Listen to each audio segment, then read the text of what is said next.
बिस्मिल्लाहिर्रहमानिर्रहीम अस्सलाम वालेकुम दोस्तों, तुसीं देखदे पे लुधियाना पंजाब टीवी ते मैं तुहाडा मेज़बान मोहम्मद अहमद। सब तो पहले जनाब अपने चैनल लुधियाना पंजाब नूं करना है सबसक्राइब और बैल आइकन नूं करना प्रेस तक मेरी आने वाली अच्छी और बेहतरीन वीडियो जनाब मेरे वीर वेखण। सब तो पहले जनाब वीरां वास्ते ए वैड़ लैके आए हैं और जनाब तकरीबन जनाब ये गब्बन है कोई 1.5 महीने की, एक महीना तो 10 दिनों की या 1.5 महीने की, इन्ने कुछ दिनों की जनाब ये गब्बन है। और अल्लाह के हुक्म ना इंशाअल्लाह मुड़ तो बोली नहीं दी वीर हरे कहते ने कि अल्लाह के हुक्म ना इंशाअल्लाह ये रह गई होनी। और बित चंगा गां का वैड़ का एक सूबा सूई है और दुध भी देंदी पी जनाब। यह मेरे वीर ने वेखना है, तसली करनी माशाअल्लाह। खून बुत बड़ा जनाब वैड़ को और थान भी मोटा मोटा और थान दी विरलां शिरलां भी चंगियां ने। यह मेरे वीर ने वेखनी है, तसली करनी। लाम शक ना जे वैड़ को 9 तो 10 फुट जनाब लाम होवे वैड़ को। और लवा जानवर है जनाब, लवे जानवर च जनाब हमेशा जनाब कोई घाटा नहीं होंदा और मुल्लों भी बड़ी मुनासिब है जनाब। जिहड़ा मेरा वीर अल्लाह के हुक्म नाल जिहड़ा इंशाअल्लाह इहनूं रखेगा और सांभेगा अल्लाह के खास फजलो करम नाल, अल्लाह के हुक्म नाल इंशाअल्लाह वो वीर जनाब दुआवां देगा।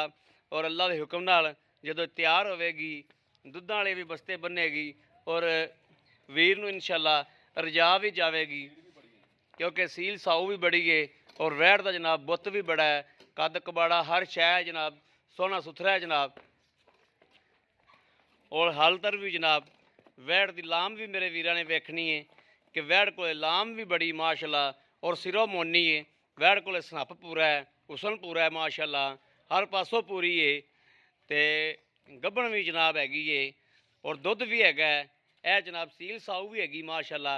यह वेखो ना माशाअल्लाह, जिमें मर्जी थले बह जाओ, जिमें मर्जी जनाब मैनूं चोई जाओ, बाबे चोई जान, अम्मा चोई जावे, बाकी जवान चोई जान, जवाक चोई जान, किसी का जनाब टेंशन नहीं हैगी, वैड़ नूं परेशानी नहीं हैगी जी। जनाब अस्सलाम वालेकुम जी, आओ हा भाई जी इत्थे माड़ा जा जी। भाई जी ये वैड़ अपनी जिहड़ी है इहदे कोले हुण इस टाइम किन्ना क दुध हैगा? 4 किलो दुध है जी। 4 किलो दोवें टाइम मिलदी?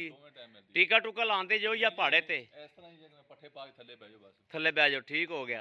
तो यह वीर गब्बड़ किन्ने देर की हो गई है? ਇਹਨੂੰ ਤਕਰੀਬਨ ਜੀ 1 ਮਹੀਨਾ 10-15 ਦਿਨ ਹੋ ਗਏ। 1 महीना 10-15 दिन हो गया। बोली नहीं मुड़ते? ਮੁੜ ਕੇ ਨਹੀਂ ਬੋਲੀ ਜੀ। यानी कि की लगता रह गई होगी? ਅੱਲਾ ਦੇ ਕੋਲੋਂ ਰਹਿ ਗਈ ਜੀ। रह गई अल्लाह के हुक्म नाल। ਹਾਂ अच्छा अपने को कोई वीर लै लैंदा है तो आपां नूं कोई 20,000 रुपया ना कर दिंदा है ਹਾਂਜੀ तो 5 दिन बाद या 7 दिन बाद या 10 दिन बाद ये चैक हो जाएगी ਹਾਂਜੀ तो चैक करा के लै जावे तो ਠੀਕ ਹੈ ਜੀ, ਲੈ ਜਾਈਏ ਜੀ। पर पट्ठियां का खर्चा उन्होंने देना पेगा कि नहीं देना पेगा? 10 दिनों का ਨਹੀਂ ਦੇਣਾ ਪਊਗਾ ਜੀ, ਅਸੀਂ तो ਪਾਵਾਂਗੇ ਪੱਠੇ। तुसीं पाओगे पट्ठे? ਹਾਂਜੀ ठीक हो गया।